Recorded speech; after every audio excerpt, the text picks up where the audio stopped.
इसलिए 71 की वॉर के हारने के बाद पाकिस्तान ने जब ये पॉलिसी बनाई, ब्लीड इंडिया में 1000 कट्स, उसके तहत ही आप देखें कि भारत में ये स्लीपर सेल काम कर रहे हैं। भारत को बाहर की दुनिया से कोई खतरा नहीं है। जो अयोध्या में मंदिर आपने लिया है 500 साल के बाद, 150 साल की लड़ाई के बाद आपने लिया, कानून से लिया। इस कानून से आपको मंदिर लेते लेते कई हजार साल चाहिए होंगे, कई करोड़ मोदी और अमित शाह चाहिए होंगे। क्या बाहर से आने वालों ने मस्जिदों को तोड़ते वक्त कोई कानूनी प्रक्रिया का पालन किया था? क्या आपको यह समझ नहीं आया कि 6 दिसंबर 1992 नहीं होता तो यह मंदिर का फैसला कभी नहीं होता? तो आप किस चीज का इंतजार कर रहे हैं? आप पॉलिटिकली करेक्ट होना चाहते हैं, कोई आपको मानने को तैयार नहीं। आप अपने राष्ट्र को बचा रहे हैं, किसी का घर नहीं लूट रहे। आपके तो भगवान राम जो आपके प्रेरणा के स्रोत हैं, उनका पैगंबर कारवा लूटता था, सबको पता है। रमजानों में लूटता था, तो उसकी लोग कहते थे कि रमजान में क्या लूटना चाहिए, नहीं लूटना चाहिए। लेकिन पैगंबर कमाल का था, बगैर मोबाइल के अल्लाह से बात कर लेता था 632 में। नहीं लूटना चाहिए, इसमें कोई बुराई नहीं है, अल्लाह ने कहा है कि इसमें भी लूटना चाहिए, तब वो लूट रहा था। वो उसको अपना पैगंबर मानते हैं। और मर्यादा पुरुषोत्तम राम, जिनकी पत्नी को एक राक्षस उठा के ले गया, गए, अपनी पत्नी को छुड़ाया, वापस लाए, सोने की लंका में से 2 ग्राम सोना लेके नहीं आए। इसलिए उनको मर्यादा पुरुषोत्तम राम कहा जाता है। अगर मर्यादा पुरुषोत्तम राम के बारे में हम ये कहानी पढ़ते कि भगवान राम वहां गए थे और पोटली में सोना बांध के ले आए, हमारे आदर्श कभी नहीं होते। आप उस परंपरा के लोग हैं। जिन लोगों से आपका इनकाउंटर हो रहा है, जरा उनकी किताब तो पढ़ें। आप किताब नहीं पढ़ना चाहते, आपको लगता है ये पढ़ेंगे तो दिक्कत हो जाएगी। आप दुनिया की किताब पढ़ते हैं, वो किताब नहीं पढ़ते, उसे पढ़ें। आजकल मैं कुछ बोलता हूं तो मेरे पास सवाल आते हैं, हम बहस के लिए तैयार हैं। मैंने कहा अल बगदादी से जाके पहले बहस करो, मुझसे क्या बहस कर रहे हो? वो कहते हैं आपने कुरान गलत पढ़ लिया। मैंने कहा किसने कुरान गलत पढ़ लिया? जाके बताओ ना। वेस्ट में ये जो लश्कर तोयबा जैश ए मोहम्मद चला रहे हैं, जो अल्लाह का नाम ले रहे हैं, अल्लाह के नाम से बना रहे हैं, जैश ए मोहम्मद का मतलब क्या है? मोहम्मद की फौज।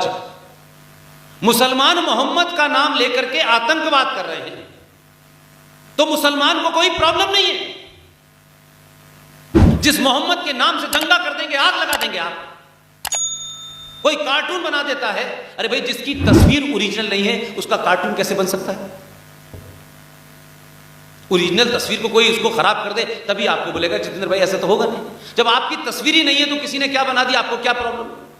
लेकिन जो लोग कार्टून बनाने पे दंगा कर रहे हैं, वो लश्कर तोयबा का मतलब, जैश ए मोहम्मद का मतलब, मोहम्मद का नाम लेके आईएस के झंडे पे क्या लिखा रहता है ये भी नहीं हम जानना चाहते।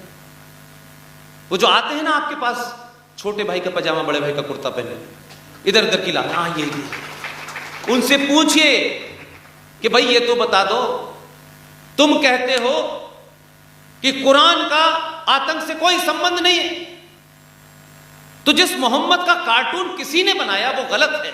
हम मानते हैं किसी की भावना को क्यों दुखाना चाहिए, लेकिन अगर किसी ने बनाया तो आप तो उसकी गर्दन काट देते हैं।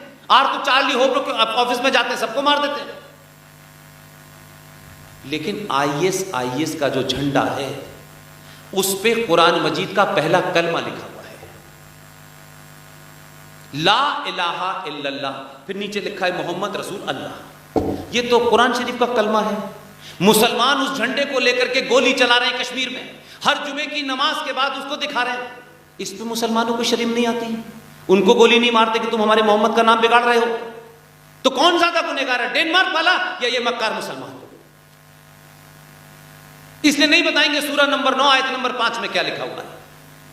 मुझे ज्ञान जरूर देंगे, टेलीफोन पे मार देंगे, ये कर देंगे, वो कर देंगे, रोज उनके हिसाब से तो मैं कई बार मर चुका हूं। उसमें लाइन से पूरे किस जगह क्या क्या लिखा हुआ, उनकी किताब में, जिसे वो अपनी अंतिम किताब मानते हैं, कहते हैं इस किताब पे कोई डिबेट नहीं हो सकती, इसका नुक्ता जेर जबर ऊपर नीचे नहीं हो सकता। और उस फिलॉसफी को मानते हैं, अक्षरशः मानते हैं। इसलिए कि आप बोलने से थोड़ा सा घबराते हैं, क्योंकि आपको ऐसा बता दिया गया है कि हिंदू सेकुलर रहेगा और वो मुसलमान रहेगा। आपको सेकुलर का मतलब बताया गया है अपने देवी देवताओं, अपने मंदिरों से दूर। आप सेकुलर हैं। उन्होंने कहा सेकुलर का हमसे कोई मतलब नहीं है, हमारे लिए पहला और आखिरी अल्लाह है और मोहम्मद है, उसके बताए रास्ते पे हम चलेंगे। इस कुरान शरीफ में जो लिखा है वो हमें करना है। कहां कंफ्यूजन है? आप में कंफ्यूजन है। तो इस कंफ्यूजन को आपको दूर करना है, उनको दूर नहीं करना। इसलिए मैंने कहा कि आपके शहर का जो शायर था वो बार बार एक शायरी बहुत गाता था और हमारे सारे हिंदू भाई ताली बजाते थे। मैं तो अपने यूनिवर्सिटीज के डेज से सोचता था, यार इसमें ताली बजाने की क्या बात है? कोई आदमी आपको गाली दे रहा है और आप ताली बजा रहे हैं। वो अच्छा हुआ चला गया, नहीं तो अभी भी ताली बजा रहे होते लोग। वो एक शेर पढ़ता था कि जो आज साहिबे मसनद हैं, इसका मतलब समझ में आया किसी को इस ऑडियंस में? जिसकी समझ में आया हाथ उठाए। 1 2 3 4। अब आप सोचिए, इतनी लर्नड ऑडियंस है। ये बात मैं अपने भाषणों में कई बार समझा चुका हूं कि हम कहां किस कंफ्यूजन में जी रहे हैं। वो ईमानदार है, वो सच्चा मुसलमान है जो कुरान शरीफ को मानता है। जो कुरान शरीफ में लिखा हुआ है, जो उसको मानता है, वही सच्चा मुसलमान है। जो कहता है नहीं नहीं ऐसा नहीं है, वो मक्कार है, झूठा है, फरेबी है, फ्रॉड है। ये जो मसनद होता है गोल तकिया, जिसे गांव तकिया भी आप लोग कहते हैं, जिसे अक्सर आपने नेहरू जी को देखा होगा खेलते हुए। पुराने जमाने में सत्ताएं जमीन पे बैठ करके राजा चलाते थे, कुर्सी मेज पे नहीं चलाते थे। तो जो उस तकिए पे बैठते थे टेक लगा करके, वो राजा होता था। इसलिए उसको इन शब्दों में किया गया कि जो आज साहिब मसनद हैं, यानी जो लोग आज मसनद पे बैठे हुए हैं, यानी सत्ता, वो आपसे कह रहा है 1947 से लेकर के जब तक गया नहीं, रोज आपसे कह रहा है कि जो आज साहिब मसनद हैं, ये किराएदार हैं, मकान मालिक नहीं है। ये 1947 से आपने मुगलों के नाजायज बंदिशों से जो सरकार ले ली है, आप सरकार पे काबिज हो गए हैं, ये किराएदार हैं, ये मकान मालिक नहीं है। रोज आपको बताता था कि ये परमानेंट नहीं है, ये नेहरू हैं, ये शास्त्री हैं, ये राजेंद्र प्रसाद हैं, अब ये आ गया, ये टेम्परेरी हैं, ये किराएदार हैं। और उसके कहने का ये सबब था, कोई वजह थी, और वो वजह मैं आपके सामने रखता हूं, अपनी बात को समाप्त करूंगा। मुझे लगता है हॉल का समय न आगे बढ़ गया हो गई।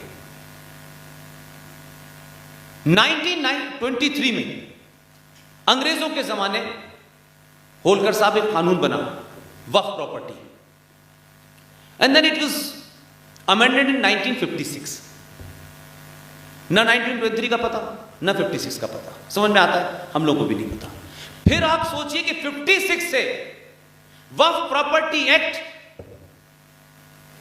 अयोध्या मूवमेंट के बाद 1991 में भारत की सत्ता पे पीवी नरसिम्हा राव थे। उन्होंने अपने दौर में जो 2 जघन्य अपराध किए और खामोशी से हो गए, और इतने भयानक हुए कि आज जहां इस हॉल में आप बैठे हैं, इसी हॉल में अगर आप नहीं जागे, जो लोग समझते हैं कि ये मकान हमने ले लिया है, ये 500 गज का प्लॉट है, इसमें 2 गार्ड लगे हुए हैं, बहुत सारे ताले लगे हुए हैं, ये 15 साल के बाद आपके नहीं है। और मैं ये किसी इल्यूजन में नहीं कह रहा, तथ्यों पे कह रहा हूं, फैक्ट पे कह रहा हूं, ये कोई आपको नहीं बताएगा। 10 से 15 साल के बाद आप कागज दिखाते रहिए, वो कागज मानने लायक ही नहीं है। भारत की संसद ने ऐसा कानून पास कर दिया है। 1995 में वक्फ प्रॉपर्टी एक्ट में अमेंडमेंट हुआ, मुसलमानों को खुश करने के लिए, क्योंकि बाबरी मस्जिद का मामला गड़बड़ हो गया था।